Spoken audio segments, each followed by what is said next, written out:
Hello, everybody, and welcome back to another episode on the channel, guys. We are back on a Monday evening with you guys to give you the full breakdown of this past weekend's results. And obviously, guys, you know we are on the Toxic Show, the place where the banter is hot, the takes are toxic, and no team is safe. So, welcome back to the channel, guys. Please don't forget to hit that like button. Don't forget to subscribe and get in touch with the comments. We will try to do as many comments as we can throughout each segment. But yeah, as we wait for the rest of the panel to join us, we have had a few last minute cancellations, guys. I think it's scary when Arsenal at the top. It's like there's no other fans, bro. But when Arsenal were losing, everyone is like full voice. But I think we've come to understand that there is a young Arsenal agenda out in the streets. But anyway, guys, I got my man here, Dane. Dane from the Gunners Voice as well, and obviously a regular on the Toxics, bro. How are you doing?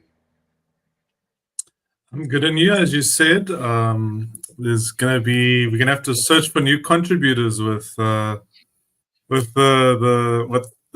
things have changed and the scenery has changed and the landscape is different these days. So, and we haven't even, like, as I've been saying on the groups, we haven't even been playing that well. It's like it's more a positional thing and like a squad depth thing, and we are just so solid. So it's very interesting, the landscape.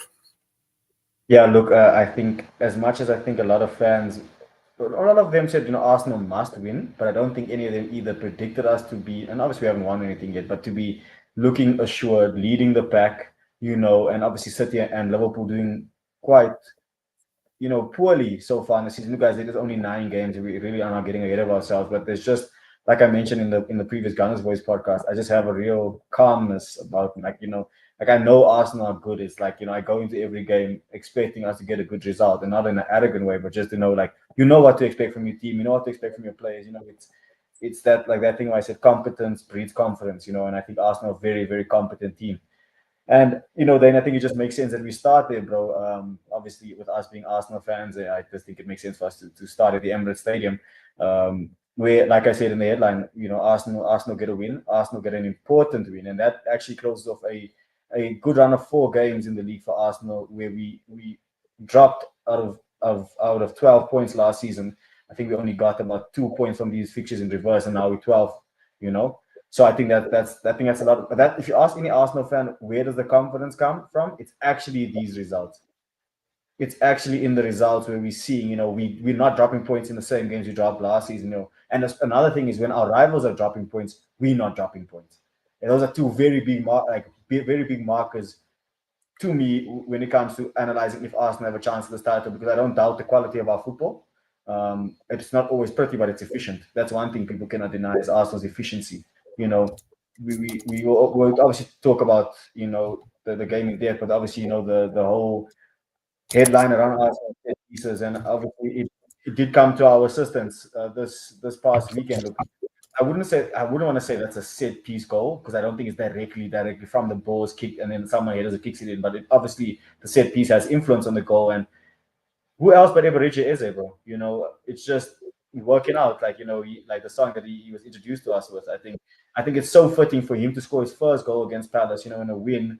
That I think we'll look back at this period of 4 games later on in the season and just realize how important it was. So, Dave, but what did you make of the game? What did you think of Arsenal's overall performance? And obviously, Eze getting his first Premier League goal for Arsenal. What did you make of the events that unfolded at the Emirates yesterday? Set piece FC, ole ole. Set piece FC, ole ole. I don't care. I don't care how they come, as long as they come, bro. Yeah, it was. I mean, Gabriel powered again over everyone else and won that header, and then laid it back to Eze. So that was. He's just such an asset. I think, like, everyone has him in their FPL teams because he's so devastating from corners and set pieces. And then Rice with his delivery again being on point, and yeah, and then Eze getting the goal. It was just meant to be. It was just like we organized for the match day post on Facebook that it would be Eze and Ian Wright, because they're both ex-Palace boys, on the post, and it was like written in the stars that he would score. And from a similar goal, I mean, he scored a side karate kick against us at Emirates last season, last season. and Yeah, a front karate kick against Palace. So it's just crazy. Like there's so many things that have like happened off the field as well that is like narrative. There's like all these narratives like going on, like um the Gyökeres narrative, the even the Zubimendi one, like us getting him over Liverpool and Real Madrid. Like that was like it's underrated how much of a big signing that was. And then there is a narrative. So it's just like all these narratives with the signings, and then with Berta coming in. There's just been like good news on good news. I think like, Arsenal fans don't know how to process all the good news. Then Max Diamond signing, Saliba signing, Gabriel signing. I mean, we haven't even spoken about these things because they happened in the past, but there's just been so much good news. And so there's so many good vibes around Arsenal that we actually don't care what the pundits are saying and the rival fans are saying about set piece FC ole ole.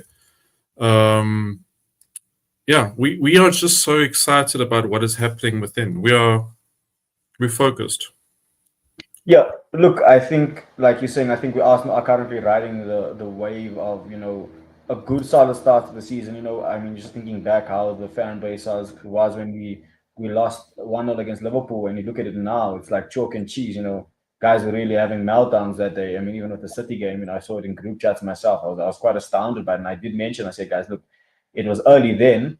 I mean, it's still early now, but it was earlier then, and guys were having meltdowns. You know what I'm saying? So I think yesterday's performance wasn't an overall good performance. It's not a performance that, as a fan of Arsenal, you will have this great memory, or it's not something that is, even for the neutral fan to watch, wasn't maybe the most interesting game. Maybe we say most entertaining game, but it was definitely a good tactical battle between Glasner and Arteta. I think for if you are someone that's looking to maybe or understands the game on a deeper level, you then maybe appreciate yesterday's game more. That I'm not saying that if anyone who doesn't appreciate football, but I think it showed what Arsenal.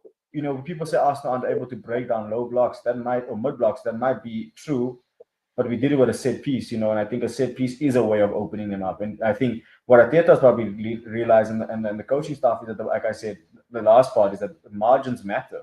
It's like, okay, if you were getting like 10 set pieces a game and you don't convert, any of them ever, then it's like, okay, these things are basically pointless. Where I think Arteta's looked at it and said, look, guys, we are winning about 10 set pieces in total, maybe if you include free kicks and corners. We need to be efficient at it. And I think fans and rival fans and pundits are hating on us, but I think that's just another way that we figured out how to win. It's another way we can win. I think Arsenal, and I think yesterday I said it on the football terrace. I said, I would have been okay with a simple 2-0 win yesterday. It wasn't maybe simple because Palace did put us under a bit of pressure, but they didn't have any shots. So that tells you everything. You know what I'm saying? Or shot on target shot others. I'm not going to count that in Ketia chances of Yeah, shot on that's target. yeah, That's it's ridiculous. a nonsense shot. You know what I'm saying? So for me, it's like what I saw yesterday was just our maturity. I think we controlled the game when we needed to. Yes, Palace would have chances. I mean, that's just a given. But I don't think at any point did I feel Palace were putting us under sustained pressure. And I think the minute we scored, Palace, it was like they knew the uphill battle, because now they either have to open up and come and attack, which leaves more space for us, or they played safe and just lose 1-0. I think they didn't really go for it all out, because I think they were probably thinking, what, we came here for a free hit anyway, so we might as well not get our goal difference too negatively impacted, because look how quickly the game can change. Look at Atletico, in 13 minutes we scored 4 goals. I think Palace maybe had that same fear to be like, what, if we open up here, when these guys on top, they can really put you to the sword quickly. And I think, yes, I know it maybe wasn't the prettiest game of football a neutrals would watch, but it was efficient. Arsenal have won again. That's what, 7 wins, 1 defeat, 1 draw, 1 league goal conceded. I think that's championship numbers. And Arsenal just need to bring consistency. I'm not saying win every game, just be consistent. If you draw a game, like example, if we put this run together, if every 9 games, this is our set of results, we will be somewhere quite significant at the end of the season. It means you maybe would have drawn 4 games, maybe lost 4. You know what I'm saying? Maybe. Yeah, and that's also not that's also taking into account how many points that our rivals have already dropped anyway. So I think maybe I don't want to go on too much. That Dane come back on and have his opinion, but you know, just quickly touching on Eze, I think it was a very good moment for him. Hopefully, this is the start of a good run.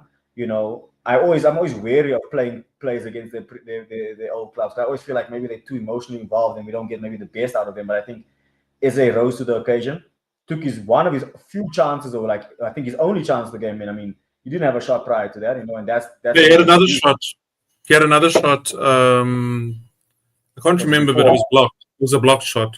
Yes, I remember that. But I mean, you know what I mean? Like, actually say shot on target, well to keeper. Yeah, shot on I mean, target. Yeah. his first shot on target and the technique, bro. I don't think the problem with yesterday's game is that the goal doesn't live in your memory maybe as long as it should. But that was a high quality goal, bro. That was actually a really, really good goal. Yeah. And Wharton's pushing him as well. So for me, it was big to get Eze to get a goal. I think he's shown glimpses this season, and I think with any kind of maverick player, they're not going to always be on top, but they're going to give you the moments. Like Eze's 65 million pounds came into good, like it was money well spent yesterday, can I say? And I think that's what you want. You're waiting for your.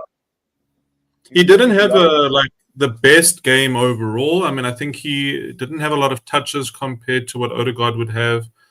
But I like that he's like, there was a time when he was gliding through players and then Wharton tackled him. That was a good moment. Yeah, very good. I mean, Wharton's a great player. I think he's definitely one for the now and future. But he's going to be solid in that England midfield. And he, what I like about Eze is he shoots from distance, and I think that's another way to break down low blocks. It's not just set pieces, but shoot from distance. You either got to dribble or shoot from distance. So that's where someone like Wanyeri comes in, someone like Noni comes in. They break down low blocks by dribbling and being direct. And then your Eze's and Zubimendis and Wanyeri again would break down low blocks with shots from outside the box. So it's good to see that we have more tools to break down low and mid blocks now. And as you mentioned, those 12 points that we got instead of 2 points. The main theme is that they were mid blocks. I think Palace played more of a low block yesterday and were very compact. They were very in the first half, they were very organized. So it's like they were super good in the first half, bro. I was super impressed up until the goal. Like we couldn't even play that many balls into the middle. I actually think it would have been a perfect game for Wanyeri. I think so too. Players that could, sorry, bro. I know you're making a point. Just thinking quickly, players that can actually get on the ball and turn. So yeah, sorry to cut you there. I think that would be I think that's probably my only, and you know how I feel about Ranieri. I really like him, and I think that would probably be my only negative this season, other than a few injuries, is that we haven't seen much of Ranieri. I don't know what's happening, if he's got an injury or if there's something, load management. Like I know he played a lot more in the beginning and the middle of last season, and then at the end he kind of didn't play. And then even in the under-21 World Cup, he didn't play as much. So there must have been something going on with his fitness, or maybe there's something personal happening in his life. We never know what's happening with people, but there's something that we don't fully know the story. But I think it's good that he signed the contract, so that means that he's still committed to us, and he still sees the long-term vision of Arsenal. But there's something happening in the short term, because I don't know. I just don't know what it is. I think I know what I think it might actually be. Same with Lewis Kelly facing a similar problem, is that these boys were thrown into the deep end way too soon. And I think as much as they're talented, we don't need to rush them. For example, Eze should be if Odegaard's out, Eze needs to be playing.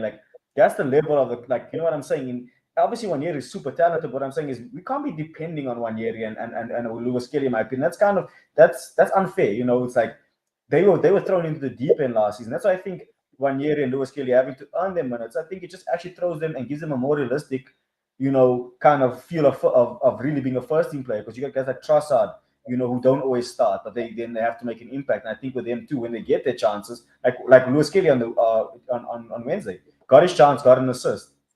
So I think it's going to be a long season, but I think for example, they definitely start and probably play maybe even 90 minutes against Brighton on Wednesday, which is good to see. You know that already. So my thing is they can have a good performance, and I think going to Burnley, like I'd be upset if Wanieri started with Eze, maybe Rice in the six. No, not really, because I think it's possible. Maybe even Eze on the left wing, but I don't think us as fans need to worry because I think these boys, like you said, they signed their long-term contracts, and I think they're probably very good, in a good environment where it's like, okay, guys, you're no longer little boys. We see you as fully fledged first-team players who need to earn their positions just like anyone else needs to do, bro. You know what I'm saying? Like, I think, like I said, we spent so heavily and invested so heavily in the market in the summer in order to not depend on our youngsters, but to bed them in and give them their moments. So that's just my take on that. No, it's a good take. I think it's also we're not used to having such a big squad. So there's a part, and we've also come from background in the Wenger days where the young players would always get a chance, and then Wilshere started early, Cesc started early. So I think we're so used to the young players getting minutes when they're still very young, and then look how it's affected them in picking up injuries a lot, and they weren't. Not So I really. think Arteta's trying to learn from the mistakes of Wenger's years with the young players. I mean, I think even with Saka, he's been. If you look at I saw a graph that shows players and how much they've played according to their peers at their age, and Saka's like 99th percentile, so he's like way above all of his peers in terms of how much he's played at his age, and that's why he picked up a 3.5-month injury last season, and he's already picked up a few knocks this season. And talking about Saka, he was actually sick on Sunday. That's why he was a bit off. He wasn't himself. And look, I think unfortunately for us, bro, we've been hit with the Saka's back and then Madueke is injured. Like, if everyone's fit, like Saka doesn't have to start that game. You get what I'm saying? Like, that's where we are now. Like, you could always bring Saka on at 75 minutes against Palace when they 1-0 down. I guarantee you, if we had Madueke on and had Havertz and Jesus fit, bro, we could easily score 3 goals every single game because the amount, like, let's just say you're coming up against a winger pairing of Martinelli and Saka, you do that for 70 minutes. Then you throw on Trossard and Madueke. Or in the strikers, you're dealing with Gyökeres who's continuously pressing. Then you have to put on Kai Havertz who's good in the air and can press. And if you really want to go technical, you can put in Jesus, which gives you a whole different problem. You know what I'm saying? So I think, obviously, guys, we don't want to stay too long at Arsenal because this isn't only an Arsenal podcast. But I think Arsenal, just overall, are in a very good position. I think we are still early days, but there are key pillars in the team that I was looking for this season, and I've seen quite a few already. One was temperament. Like, okay, when times are tough, what do you do? The ability to capitalize on your opponent's failures is another thing. I think regardless of what has been happening around us, we've done our job. And I think that's how you end up with a 12-point gap by December. Not because you've been brilliant, but it's because you've just been focusing on yourselves. I think for me, when Arsenal score a set piece, it actually is like, yes, keep going, boys, because this is our thing. And it's fine if they hate us for it. At the end of the day, bro, if we've got the Premier League medal around our players' necks and lifting the trophy, no one cares. No one cares if we win 1-0 every game. It is what it is, bro. We are champions. I mean, Man United, when they won the treble, they won with, I think it was a set piece and a scrappy goal from Solskjaer. Exactly, bro. Mourinho won his first Premier League, the first Premier League that Chelsea had won in 50 years with a lot of set pieces and a solid defense. So, like, no one harps on about that. Like, we're doing what is part of within the rules. We're doing something that's just different to Arsenal's history in the recent history. But if you look back at George Graham, I mean, George Graham was in the stands for the game, and we won 1-0. He was from the old school way of thinking, the British football of having a strong defense and having like hitting long balls, and he actually, I think, built the foundation for Wenger to have success. I think a lot of people don't realize that, is that the Bolds and the Adams and these types of players were so solid defensively that Wenger then came in with his offensive revolution and then built on the defense of Adams, Keown, Dixon, Winterburn, Bold. Yeah. And now Arteta's getting balance between both. He's got attack and defense. Yeah, no, look, and I think that like we will obviously get into more Arsenal stuff on the Gunners' voice, but I think just to close off the Arsenal chapter, I think it's in our hands, and obviously it's still very early. But what I mean is, like throughout the season, I think Arsenal's success will really depend on Arsenal. Like I genuinely think like how we manage ourselves will determine how successful we are. Because I'm not saying we can win we will win every trophy, but we could win every trophy because I think we're one of the best teams in Europe. Like we're one of the favorites to win the Champions League, one of the favorites to win the league. You'd say one of the favorites to win the Carabao and the FA Cup. Now, does it mean you'll win everything? No, I'm not saying that or claiming that. But what I'm saying is, don't let your hate for Arsenal make you think that Arsenal aren't isolated favorites in every competition that they're in. They might not do it because of the load management and which is more important and everything like that. But I think where Arsenal are, they're in a good position. So yeah, guys, that's just closing off the Arsenal segment. Obviously, Arsenal still sitting top of the log, 6 points ahead of City and seven ahead of Liverpool with Bournemouth and Sunderland. I think in the top four, top five, which is kind of obviously it's early days. So I think that'll always equal itself out close to the end of the season. Speaking of surprise packages, I think going to Old Trafford, I think there's something cooking there. Look, that's United's best run of form I've seen in a while in terms of the amount of wins they put together. I think it was 3 in a row now, 4 in a row, something like that. 3 in a row. Yeah, I mean, it's those kind of moments within an era. Remember when we beat Chelsea when Arteta was under so much pressure, and that was the catalyst. Now and some with Amarim, a derby against Liverpool where you really play well. That becomes a catalyst for things to start, changing at that club. Because at the end of the day, look, United are a sleeping giant. They are the biggest team in England. Like no matter whether you hate them or love them, like they are. That's what it is. They're one of the biggest, probably the top 3 biggest teams in world football. Just based off heritage. And I think Everton's got a big job in his hands, and I think he's got the temperament by the looks of it to do it. Look, do I question him tactically a bit? I don't know if long term this formation can work. Maybe if he gets more physical players in the center midfield, like a Carlos Baleba and maybe Elliot Anderson or Wharton and a Baleba, like that kind of mixture, maybe. I think that it maybe could work because I think attacking wise, I think United attack is flipping good, but I'm not even gonna lie. Those guys are good. They got some ballers. Diallo, Mbuemo, who got a nice brace, Cunha, who got his first goal. And then obviously Šeško, which obviously was heavily linked. And you can just see what Šeško, bro. Like he's a technically better player than Gyökeres. But I think Gyökeres causes more issues for defenders. What I mean by that is that he's so persistent, and even if he doesn't win the physical battle, he's just going to be in a physical battle anyway.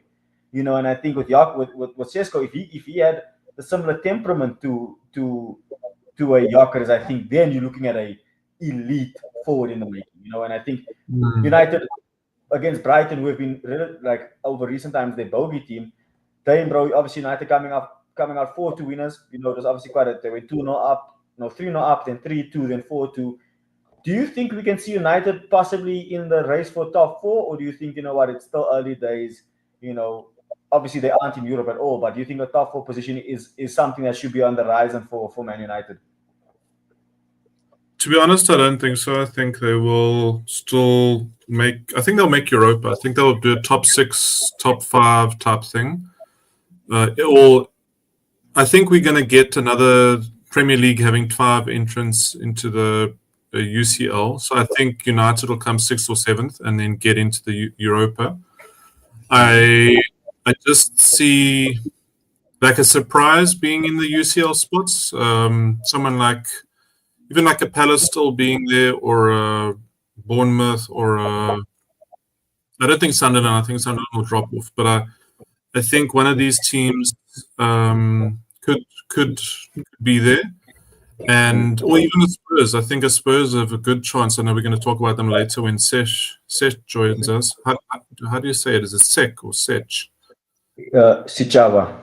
Sichaba. Oh, okay, Sichaba. Yeah. So when Sichaba joins us, then we can maybe talk about Spurs. But Frank is very organized, and Kudus is balling, and they've got a good squad. So we can talk about Spurs later. But I think Spurs are more likely to break into the Champions League positions than United. I know United aren't playing in Europe, so they're more fresh. So that's what's going in their favor.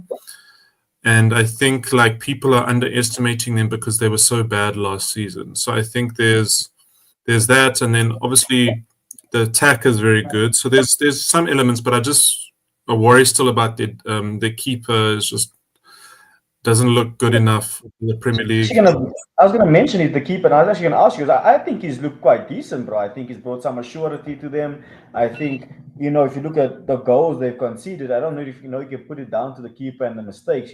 I think where you had Onana in goal or Bayern Dia, you always felt like the goalkeeper is somehow going to contribute to like either a loss or a goal conceded. Where I feel like yes, they might concede goals, but I'm not looking at the keeper and be like, yeah, nope, he's the culprit. I mean, he made some big saves at Anfield, made some big saves against Brighton. I mean, he's his ability to claim the ball from crosses, bro. Don't let that be don't let it go under the radar, because I think if your keeper's not looking assured from set pieces, I mean, that gives a bit of doubt to the defense, because now it's like, okay, the guy who's supposed to sweep up behind us can't. And I think, in my opinion, from what I've seen in the games, he looks assured. It's obviously still early days in his United career as well. I think him, and I think United have slowly been coasting under the radar. Even though we tried to banter them, but if you look at their league position now and the points accumulated, it's clearly a good start to the season for them, all things considered. They also had a similarly tough start to us. So I think they had I think us and United had the toughest start. I mean, everyone was saying that Amorim would be sacked with the start that they had. So he has done well. I mean, he was really doing badly last. I mean, he was rotten last season. I think his win percentage was like 29% or something. Yeah. So look, bro, I think with United, I don't know how long you could be. It's like same with Liverpool. Like, it's not okay. Look, they lost against Brentford, which I was quite surprised at. But you also think like, how long can a rot in a club really last for? I think obviously depending on the club and how quickly they can fix it. But I think with Amorim, you can see he's come with the right idea, to attack the mentality of the club, get certain players out, certain influences. And I think looking at the team that he's kind of assembled now with like the players that he's bought, he bought.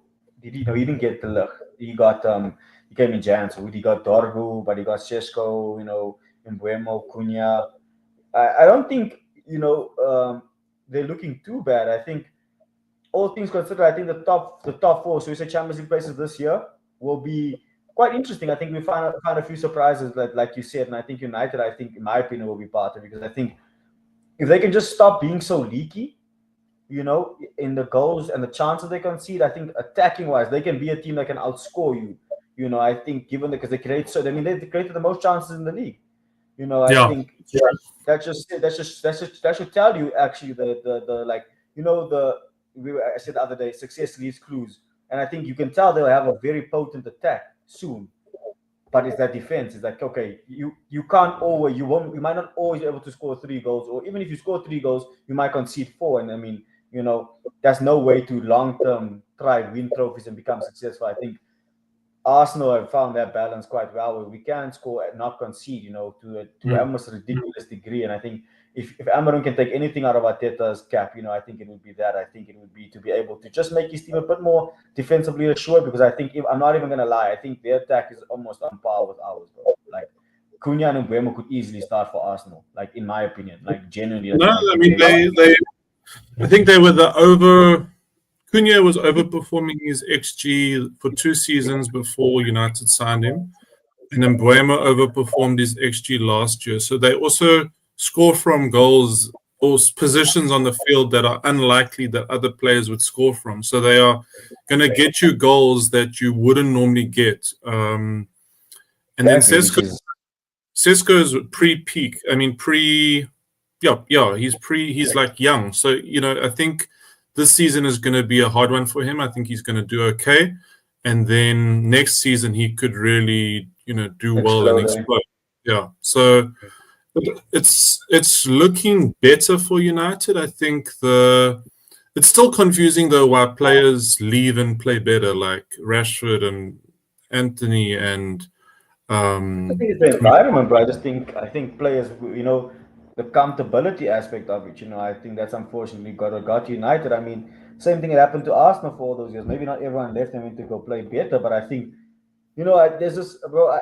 Obviously, you as an Arsenal fan, you maybe don't see United the way their fans see them, but for United are like I said earlier, the biggest team in England, bro. I think the pressure that comes from wearing that jersey, We think as Arsenal fans, like, oh no, it must be pressure to play for Arsenal. But I mean, United are like the most successful. I think Liverpool are now the most successful team, but I think United, in terms of dominance, dominated the Premier League for a good era. You know what I'm saying? And I think to wear that badge and what is expected is like, bro, every season you're not in a title race or you're not winning the trophy is seen as a failure. Anything out of a top two position as United is seen as not good enough. And I Yeah. mean that genuinely. Like as Arsenal fans, we can say that to some degree, but like Arsenal, I would say it's between winning the league here and there, but never going out of the top four. I'm not even gonna sugarcoat it. I think Arsenal are definitely like your top four elite teams in England, right? But I think United have always been the pinnacle, and I think that's just how you even see that. I mean, 13 league titles in their era for Ferguson. Mm. 25 years it's an insane stat, but it's almost 50%. You know, over Yeah. 50%. What am I saying? But look, I think with United, just to close off on their section, I think looking strong. Let's see how long it can continue, because I think that's also what they need to do is to put in a good run of 10 games where they maybe don't win, or maybe win seven, draw three, or lose one, draw two. And I think that breeds a bit more confidence because I know, I mean, 3 wins. Yes, you high off Liverpool, we beat Brighton, but you're going to lose this weekend. And it's like, okay, there's that thing still. There's that, have they really learned now? Because you might lose and then draw, and then it's like, okay, now last 5 games you won three, and then it's looking a bit iffy. So I think if they can win the next two before the international break, I think that puts them into a really good position. I don't know. I don't think they're in the title race. I'd be so surprised if they did, but you just never know with football. But I just don't Mm. think they've got the full kit or the full um, tool set in order to sustain a title race, and that's my opinion there. Yeah, they also seem to like play well against the top six teams or the top eight teams, and then not play well against the like mid-table teams. So it's actually like the same way we also struggle against the kind of top 10, but not top six. We kind of struggle against the Fulhams, the Newcastles, and West Ham's, the mid-block teams. Is if United can pick up more points against the mid-table teams, then they're going to have a good season. But look, I think it's long season ahead for United. I think with them obviously being out of the Carabao Cup as well, I think they just give Amorim more time to implement the style. Obviously, I think you'd probably love to see it in a real game, but just letting the players getting them more time in the training field, getting to bond more as a team, I think that could bode them well for the season and maybe the years ahead as well. Obviously, I wish not, but I mean, I'm a football fan. I can also see things for what they are. They look like what Arsenal were 4.5 years ago. So like it's just like I said, it's all too familiar to me in terms of where United are because I mean Arsenal just fresh out of that kind of era. But then I think the headline of the weekend, and obviously I know we probably maybe should have started with it, but obviously we being Arsenal fans, but is Liverpool, bro. Liverpool have lost the game. This is 4 consecutive defeats in the Premier League. I think I Falcon, always say Falcon, bro, I, Falcon, four. you know and I said this to Liverpool fans before. I said like when they won the COVID trophy, the next season they basically just made top four to some degree. Like the top four push was very late on into the season. I think similar to this, and I'm like, okay, Slot has spent about 450 million. Don't tell me about net spend. We're looking at how much you've actually spent on the players, bro. Like we're looking at figures. Yes, you might have recouped, but we're talking about how much have you spent on those players.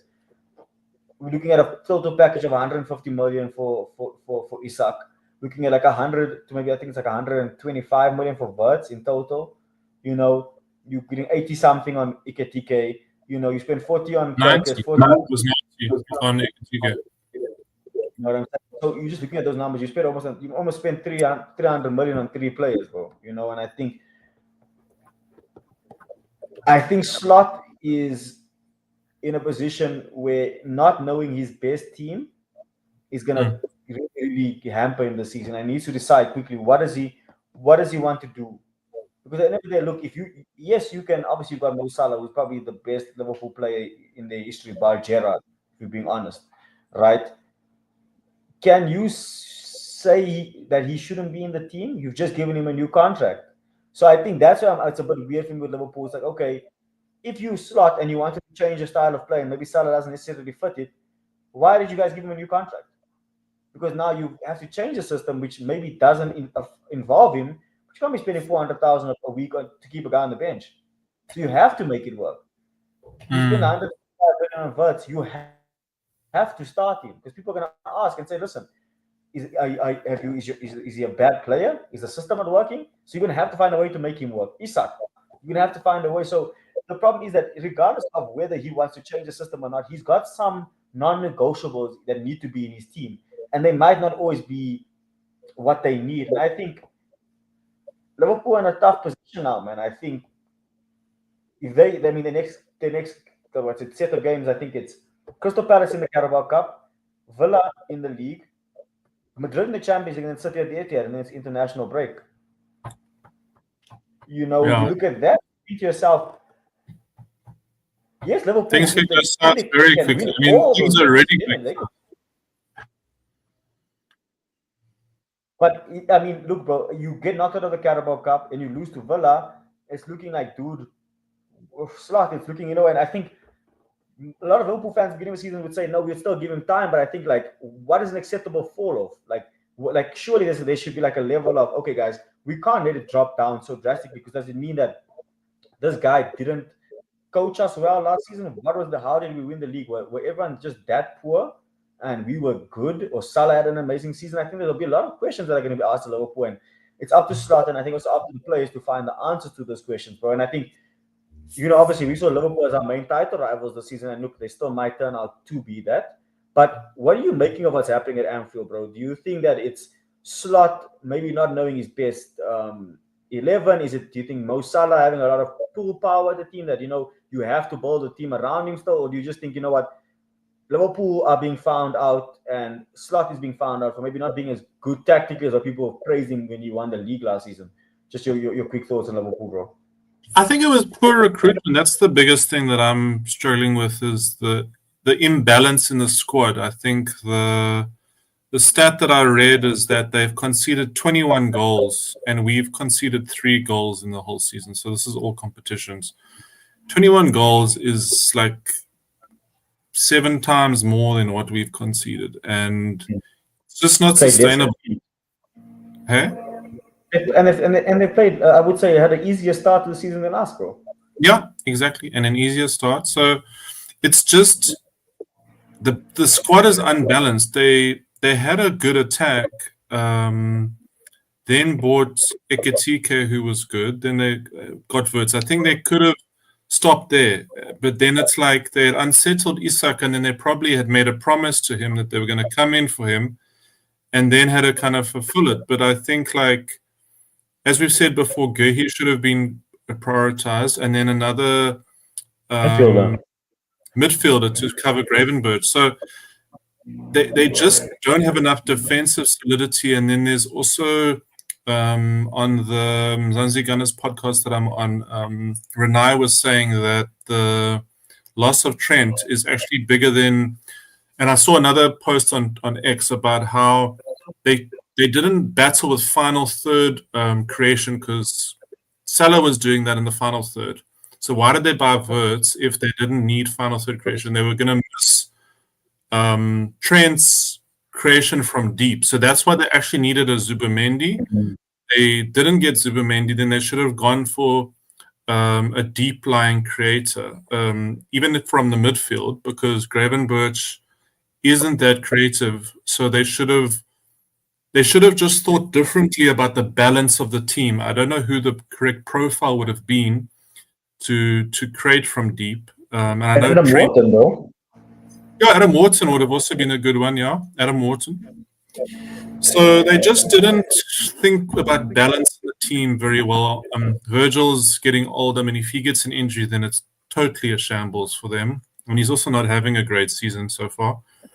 So, yeah, I'm just confused. I think, like, they weren't... And then the backup keeper, Maroshvili, he's a very good shot stopper, but he's not good with his feet. So Kelleher was one of the best.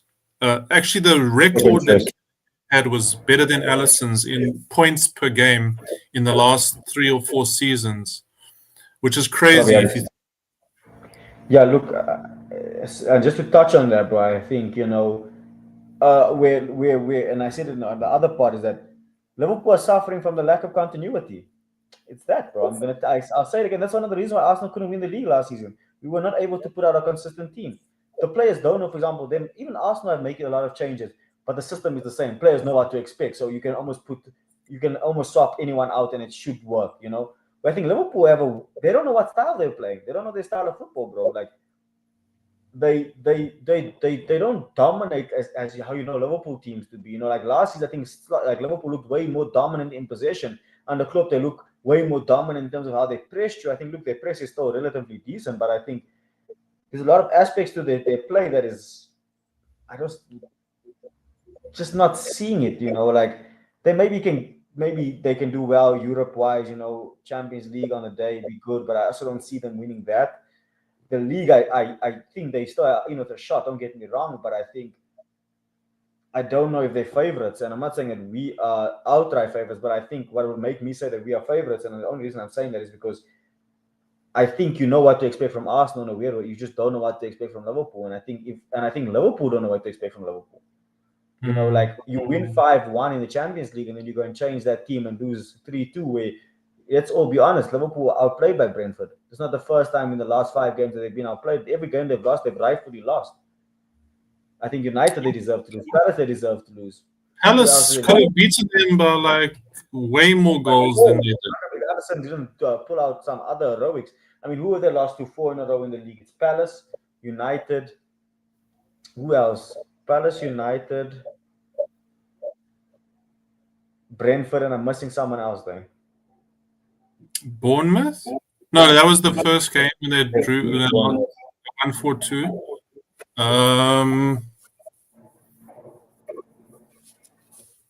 Google is our friend. Yeah, just if you can just Google their fast, bro. But like, just to make my point that like, also you can't go in the bro. You can't lose 4 league games in a row, like, and go for a title. You probably allowed a maximum of 60 feet a season as a team that's trying to go for the league title. Liverpool have already given up 4 of those lives. So are they able to go on for the rest of the season, only lose 2 more games? I don't think Chelsea. so. Yes, Chelsea flip. Yeah, we forgot. You know what I'm saying? This Chelsea should have won by more than 2 goals. Yeah. Even against, I mean, look, let's go to Liverpool's games, bro. Like they beat Bournemouth in the opening day 4-2, but they were 2-0 up, came back, and it was 2-2. Then you look at the Newcastle game, 2-0 up, 10 2-2, men. last minute winner against Arsenal. Sensational free kick from Sabazla. Like I'll say, great free kick, but probably didn't deserve to win the game on the balance. I think they had their moment, cool shot. I can't even knock it. Just a moment of magic. I don't think you can say they deserve. I think a draw would have been a fair result that day. Then you look at it against like Palace, they lose Chelsea. I think even against Everton, I think was probably the game they won in the league where you can say, okay, yeah, they were better that day. But overall, I think for the amount of investment that they put into, sit here and say that Liverpool are not one of the best teams in the league is a bit of a worry. And I don't mean it in the long term. I think this season they'll have a big transitional period. I think we might only see Liverpool challenge properly in the next 2 years, in my opinion, like in terms of it all clicking. Because I think, it will take a lot to Salah leave after 1 year after extending. I don't think he's got 2 years on his contract. I think he just sees it out. So there's going to be a whole lot of transitional stuff happening. And I think it's up to Arsenal to capitalize on that. So look, guys, we obviously just trying to cover as many of the topics as we can. We obviously trying to keep the show under an hour or just over an hour, so we're going to be moving on swiftly. But I think with Liverpool, I think it's time for them to salvage their season, because I think if Stark goes on at this rate, I think he'll be out of a job by December. I think the board, I don't think will allow him that grace to be like, dude, yes, you won the league, but we've invested all this money in you and we're really going backwards. Like, if you're out of the Carabao Cup, you're out of the league title race. I think, yes, you can say Champions League, but bro, I mean, that's a stretch, because I think a lot of teams might kick into gear next year in the knockouts. Madrid's, your Bayerns, your Barca's, your Inters. Just talking outside of England, those teams might just kick on. And I think, yeah, it'll be tough for Liverpool, I think, to achieve anything if Slot lets this run continue. But do you think they would do better with the 4-4-2? I know it's a random comment, but I'm just wondering what's the solution, because this. I think a 3-5-2, bro. I think, in a sense where, for example, you say you put Gomez as like a right center back because he's more adept to playing right back, Konate and then Van Dijk. Then I think in the midfield, I think you go Grav and Sabazla, because I think that just gives you good legs with Wirtz in the 10. You put Frimpong and Kirk is up high. It's your wing Actually, back. yeah, that's a good point. Yeah. And then I think you maybe look at putting like a Salah and Isak as your two center forwards because I think both of them like to play. Salah likes to play quite narrowly, so you might as well get him close to the box, let Verts feed him and Isak. I think it's that simple.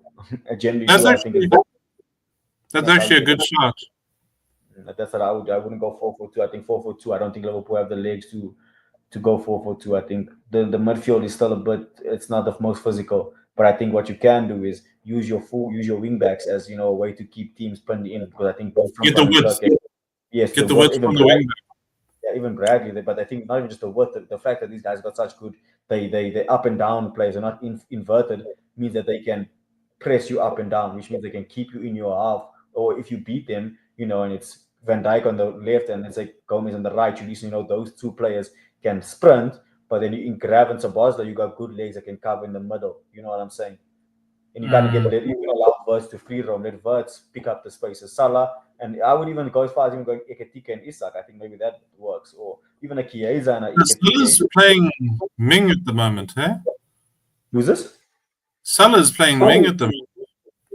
yeah. Look, I think with Salah, bro, I think the unfortunate thing for Liverpool is that he's a club legend, and you've just been begging him for a contract. He literally won you the league the season before that with one of his best ever seasons. So how the hell do you keep him out of the team? But I think to a degree he hinders them. I think he also, Salah is he still plays like he's trying to prove that he's the main man. It's like, dude, you are the main man, but you aren't center stage, all the time. Like we've bought in a 150 million pound striker, we've bought in a 125 million attacking midfield and a 90 million striker. Like we're trying to share the goals, and I think it just showed me everything with Salah midweek against Frankfurt. He could have cut the ball to Verts, but he decided to have a shot, and it's like, Mm. dude, I don't Mm. think you're understanding what Slot is trying to do here. I think Slot's, I think, actually trying to get away from the dependency on one player. But I mean, look, I'm not a Liverpool fan. I don't wish them well, especially this season. I want their title. I want what's theirs. So long may it Mm. continue. Keep Slot. I'm Slot Do in. you think also I'm Isak not Slot out. could I'm Slot in if he possibly can. play? Do you think Isak could also play in the 10? And because Wirtz is the one who's not been playing that well, and Isak at least has a history of performing in the Premier League, and play Ekatike and Salah as the. I mean, I'm not going with your 3-5-2. My information. Yeah, is that you Look, could have. the only Mm. thing is, bro. Yeah, Sorry to sorry. cut you. I just think there's just a delay in the signal there. I was just saying that I think with Verts, you don't get the best out of him if you don't give him or let him do what he did at Leverkusen. At Leverkusen, he was allowed to free roam and pick up any position he wanted. So let him do that. Mm. That's why you bought him.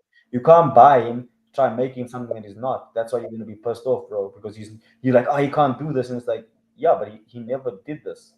I'm not saying he can't adapt his game, but like his strength, what made him Verts is doing what he did at Leverkusen. So you trying to you sign him to do that. So why are you not letting him do that? Why are you not creating the avenues? I mean, why would you sign Frimpong and Kirk as two completely opposite fullbacks or that compared to like inverted ones? Those are like those are the two probably most attacking in terms of width fullbacks besides Hakimi Mendes and Alfonso Davies, bro. Those guys Yeah. probably get forward like mad. They don't invert. Those aren't inverted fullbacks. And then why would you want to make them be part of build up? They're not technical, hence why you needed a good number 6. So like you said, the squad building for Liverpool it's been weird. It's really It's weird. it's like Slot. You say you're trying to move into your era. You're saying you're buying the players for it, but you're not changing. It's like you're trying to play these players a certain way and it just doesn't work. So it's like, dude, yeah, man. I think that's Ani's headache. Obviously moving on, bro, to the other title contenders. I would say in Man City. I think they had a good evening yesterday. Thank you to Unai and the Villa team. I think you know a surprising result. I think Yeah, I missed that.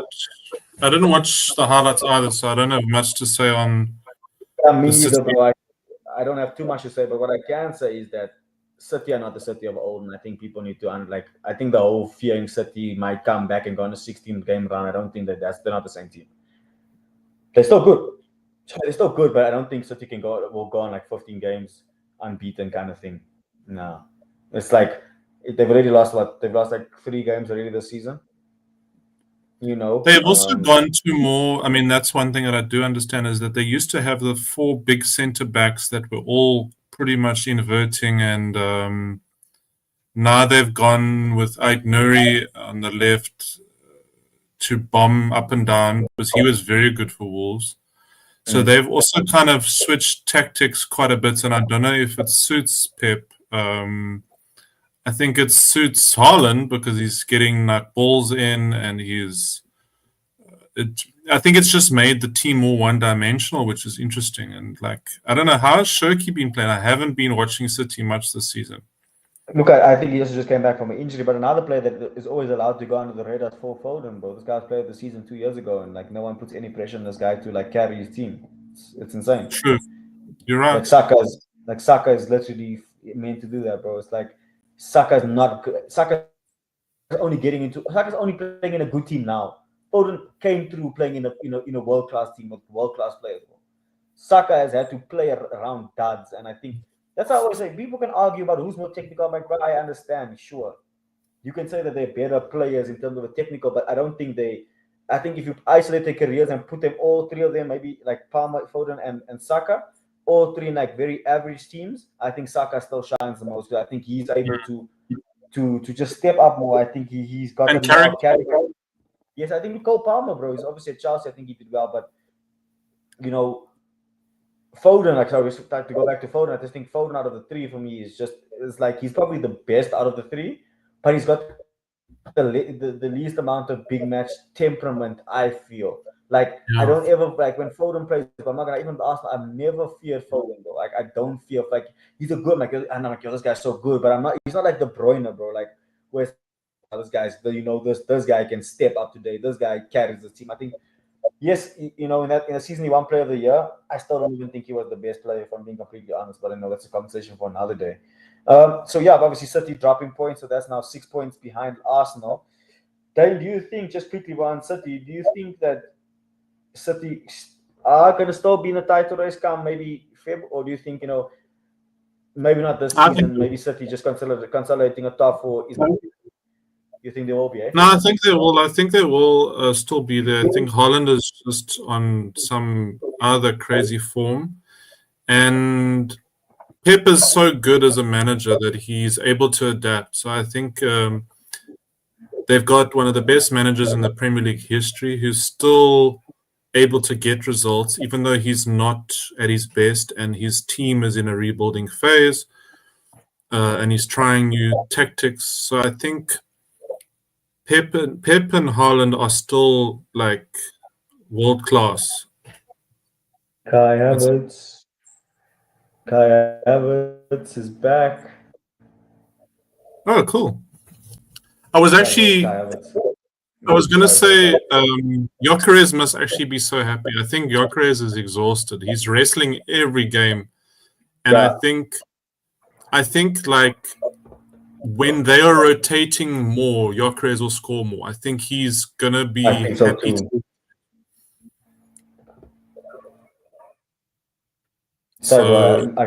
I think so too. I think I agree with you. I think Gyökeres will definitely benefit from that. But I don't want to jump back to Arsenal. I think we have enough Arsenal chat. But I think, guys, in terms of City, I think City are having probably the most inconsistent period under Pep Guardiola, and I'm talking about from last season up until now, where they aren't like, not say people don't fear them, but there's not this like inevitability about them.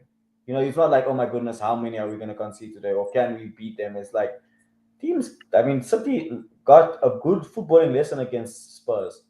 At the Etihad. Against Villa were good. I think they are beatable, and I think with City, I think it just depends on how fit they keep Haaland, because I think if that guy goes down with an injury for a couple months, then I don't know. I would be shocked to see. But Villa and Spurs have always done quite well against City historically, so that's why I'm not like. That's why I'm not writing them off yet, because I think they still know how to beat most of the teams in the league. So I think it's maybe it's like PTSD that I'm like not fully analyzed. Maybe it's like emotional, some of it that I'm analyzing emotionally. But I do think that their level of consistency, I mean, 4 leagues in a row, treble, all of those things are like huge. And I know De Bruyne has left. I know Foden has gone off the boil. I know that the players that they've brought in, I mean, that Gonzalez guy, they brought him in and shipped him out 6 months later. Um, but they've had some bad buys. I mean, the other guy from Wolves, was it Nunes? Yeah, he's playing right back now. Yeah, so they've also had some bad buys. But the thing with City is they could buy in January. They could like splash the cash in January again, and it's not an issue for them. But look, I think with that, even that saying, bro, like you say, they spend cash in January, but they still don't look the strongest. Like you said, they haven't bought like maybe it just needs a bit more time, maybe another season or so before we see what Pep's really cooking. But I think, yeah, man, I don't, guys, I really please don't think that I'm saying this arrogantly. Like I'm saying Arsenal the best team in the league by far. I just think Arsenal the most consistent. That's it.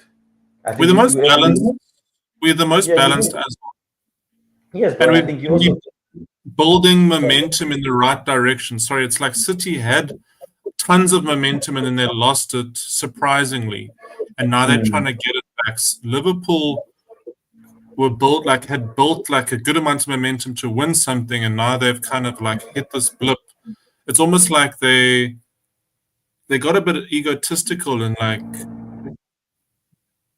yeah, so it's weird, like, and we're just building so consistently towards the goal. It's like inevitable. Like there's an inevitability about Arsenal.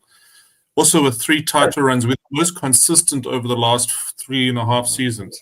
Yes, 100%, bro. That's exactly it. Again, there is that level of inevitability about Arsenal because Arsenal are just consistent. Like you said, finishing second place 3 times. Like I said, people can look at it in whichever direction they want to. It shows that, like, one thing it's about Arsenal, they've been the second best team in the league. So it's only always been one team better than them. And I think the team that needs to be better than Arsenal this season is like Arsenal needs to be better than themselves, like we have been in the past 3 seasons to win this league. Because I think we've lost the league via fine margins in all seasons for different reasons. I think some was just maybe inexperienced, the other was maybe not being as clinical when we needed to be 23, 24, 24, 25. There's injuries, and I think this season, I think we just maybe need to strike the balance. But I think just to go from the City segment, I'm never writing City out. I always write Pep for me as my GOAT manager, so I'll never ever write him off. But I think they do need a bit of work, and I think if that happens, I think City will definitely be there till the end. So guys, let us know your thoughts in the comments. What you guys think? Are City still in the race? Can they come back from this not weird start or bad start, but an interesting start to the season and maybe come on and put together a run? Let us know your thoughts. We're just moving over, guys, to the blue side of London, to West London. We're going to finish off this podcast in London, where Chelsea, surprisingly, the world champions, Conference League connoisseurs, the Cole Palmer FC, the Caicedo is better than Rice FC, couldn't beat Sunderland. And whether Sunderland, you could say they're having a good start to the season or not, bro, they're newly promoted team. You're losing to them at home. Yeah, that is Like that's let's bad. take out Sunderland's good start, but then none of us are putting Sunderland in our top four. Like till the end of the season. I don't think anyone would bet on that because I don't think that's likely. But they've had a good start. But I mean, for them to beat Chelsea, again, I always say, it's like Chelsea has spent all this money, and somehow people just let them skate off because they've won this Club World Cup, and it's like, are they really the best team in the world? Like, is that really a fair statement to say? Yeah, Like, for example, when teams win World Cups, like when Germany won the World Cup, or Germany were the best team, when Spain won it, they were the best team. Argentina won it, they were the best team.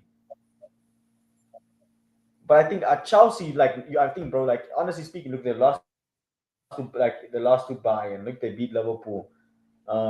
They lost to United. They lost to Sunderland. Were lucky against Fulham because they should have not had a goal disallowed against them.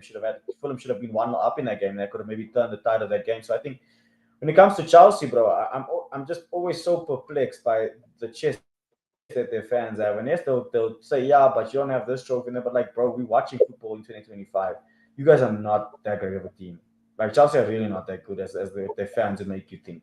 And I even think, like I said, it's similar to Liverpool. Like you spend all this money, but my question is, like when you look at Chelsea's team sheet, I always say it's like this looks like a mid-table team. This looks like if you had to swap Brighton's badge with Chelsea's badge and just get the same players, you wouldn't even know that it was Chelsea. You'd be like, oh, this is when did Brighton get this team? And I think that should be concerning for Chelsea fans. Yes, you've got one or two really good players. Your Cole Palmer's, your Caicedo, who's a decent player. When I say decent, he's a good player. I like Caicedo. I would have taken him at yeah, it's a good Arsenal.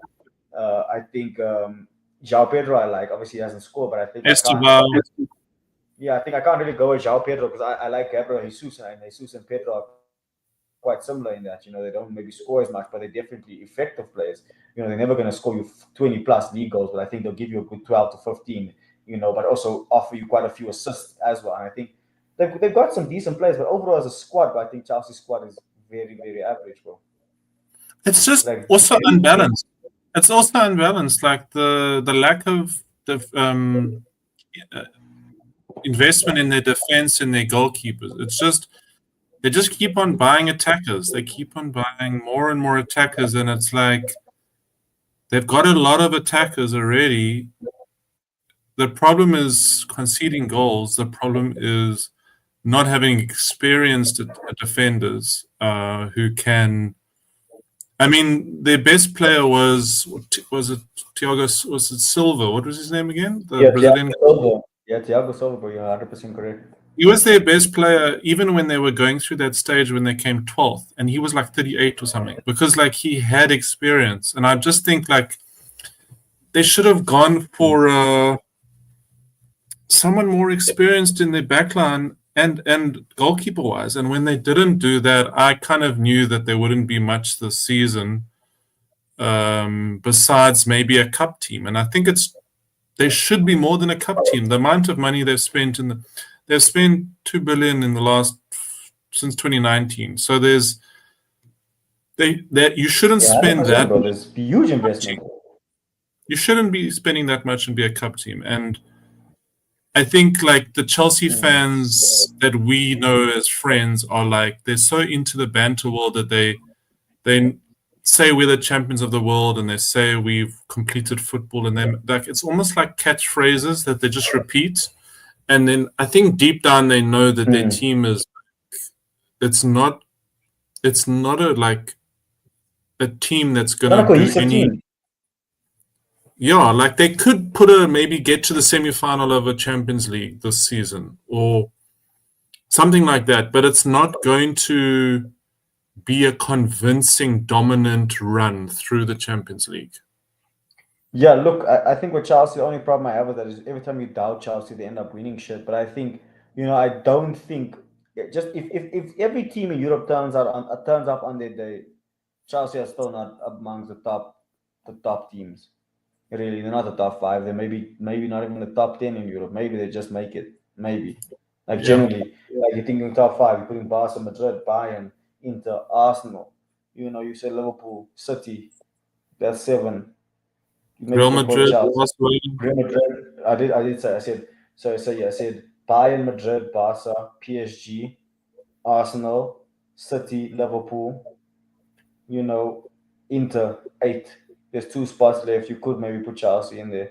You know what I'm saying? Yeah. But it's like, I think those 8 are definitely like the 8, probably the most consistent teams over the past 3-4 years, bro. They've won in title races, and I think Chelsea, for the amount of money they've invested, I'm actually happy that they are where they are, because I want them to just be close enough to think they can be close to us, and I want us to hit the league title and hopefully a Champions League in the next 2 seasons. Just to be like, because I think Arsenal don't even need more Champions League. If Arsenal get one Champions League, it just changes the whole conversation, because then it's like, dude, okay, you might have one more Champions League than us, but we've got more league titles and a Champions League. We have more trophies than you. I just think it's obviously with them, they're using the recency thing, which is okay, and I get it. But yeah, I think it's just try to end the show off, bro. Just quickly jumping onto Spurs, which was the last game of the weekend yesterday. Another, but a convincing win from Spurs. I think with Thomas Frank, he's obviously a manager I really respect, I really like. Unfortunately, he does play or coach Spurs now, so that's where it has to stop. But I think, like you mentioned, I think Spurs, with a few more additions, if they had maybe another 100 million to spend, I think could have been in the title race. Just maybe if they had a bit more quality, I think. Unfortunately, they look like a team that's probably going to be in the top 4 race and be a top 4 team, which I think is not a bad thing at all. I mean, considering they were 17th last season, I think if Spurs can come up in the top 5 this season, I think that's a job well done for Thomas Frank, and he should get a statue. I'm just joking, but I think they have the possibility of having a good cup run as well. I think they've got some good individual players. I think. Look, if you just look at it over the Premier League yesterday, or this weekend, how many set piece goals were scored this past weekend? It shows you a lot. I mean, Spurs there, 2 set piece goals from Van de Ven. obviously, and then obviously them getting another one in the second half. I think with Spurs, I just think they. I think the best thing for them this season is to go under the radar, and for us to end up in May and everyone like, oh shit, Spurs are fifth or fourth. I think Yeah. anytime you're going to put pressure on Spurs to maybe, okay, now Spurs Yeah. are the favorites to be in the top four, whatever, I think that's when they start to wilt away and maybe, not really capitalize. And I think, Spurs fans might say, oh, that's rich coming from an Arsenal fan, but it's like, dude, show me your trophies and don't show me this Europa League. Because I'm in the Champions League, you in the Champions League, that's all the Europa League gets you. Gets you into the No, Champions League, bro. I think You it get what is I'm saying? fair. That's what it gets. It's a fair And I think analysis with that they will be under the radar, and I think they're going to be an organized team because Frank is very good tactically. I think Kudus has created some of the most chances in the league. So I mean, I was a big fan of his more in 23, 24, and I wanted us to sign him at the end of that season his for the first 24. season, right? And then he didn't have a good season last season, so I wasn't mad that Spurs got him, and then now he's playing really well. So he's a really good player. Then you've got, I think the biggest thing for them is they just need to sign more quality players because Daniel Levy wasn't paying enough in wages to the better players. So they kind of had a ceiling. They could only get a certain amount of elite players and maybe one Quality. world class. They had two world class with Son and Kane at a time and Bale. So they had at most three world class players, and then they got to a Champions League final, and then kind of faded back into a top 4 team or a top 6 team. So I think it needs a wage structure change. So it's more like if they want to be a title challenging team, they need to change the way that they approach their wages. And pay more because the best players want to earn, the most. And I think with Spurs, like you said, bro, I think if there's just a bit more literally star quality attitude that team, I think Thomas Frank's fundamentals are there. I think Thomas Frank for me has always been like, if Arteta had to leave Arsenal, Thomas Frank is one of the managers I wanted. He was probably top 2 on my list because I like the way he carries himself. I like the way his teams play. Maybe sometimes you can say he should be a bit more braver, but I mean, you can throw that same label at Arteta, and Arteta sitting first. So I think there is a place in the game today for a coach that is defensively sound, likes a set piece, but also when needed, like Spurs and Brentford could easily play teams off the park. Don't get it ever twisted. Like Brentford aren't a set piece team or want a set piece team only under Frank. And I think even at Spurs, the fact that they're looking good from set pieces, where Spurs were very vulnerable in set pieces, going back into the past couple of seasons under Ange. I think Thomas Frank has done a good job. I think it also depends what you expect. If you're expecting Spurs to be in a title race, but you're going to be very disappointed in Thomas Frank because he probably won't get that in his first season. But I think all things considered, if he can get that in maybe the next 3 years, get him into a title race, I think that's great because I think that would show the progress that he's made. And I think Spurs, like I said, are a team that I think can be in a top 4 race. Maybe get a cup. If I'm taking my Arsenal goggles off, because I think they can maybe snatch an FA Cup here, a League Cup, and a top 4. But I think obviously with all the conversation we had tonight, it's only 9 games into the season, so nothing is definitive yet. But I think we're slowly starting to see teams for what they are this season. That's my opinion. I think even like Chelsea, the way Chelsea are, that they're going to be that inconsistent. Same with United, same with Spurs. Liverpool, I think you can tell they're going to have a weird season. They might come back strong second half, but it's going to be a weird season for them. It's going to be, in between. I think City are the dark horses because they're just going to flow under the radar. And I think Bournemouth and Palace will have their say in terms of, maybe the European place. But I think Sunderland eventually will probably end up around maybe like 10. And I think that would be a great season for them considering they've just been promoted. So, that's basically all the teams and topics covered, guys. Obviously, we were looking to have a bit more guests on the show, but nonetheless, I think Dale and I, we had a very good conversation for the hour and 13 minutes we had. I think we covered all the topics. I think, or we hope that we weren't biased in any degree. Obviously, we might have a slight bit of bias here and there, but I think overall, I think we've analyzed all the teams and all the games quite fairly. So, yes, peeps, if you are going to do a rewatch of this, please don't forget to hit the like button, leave your comments. I'll try to get to your comments in the comment section. Obviously, like I said, subscribe and just obviously get in touch with us if you'd like to get onto the show. So for myself, Shannon, guys, and my co-host, actually, can I call him tonight, Dane? We will see you guys next week for the Toxic Show. Peace. Peace.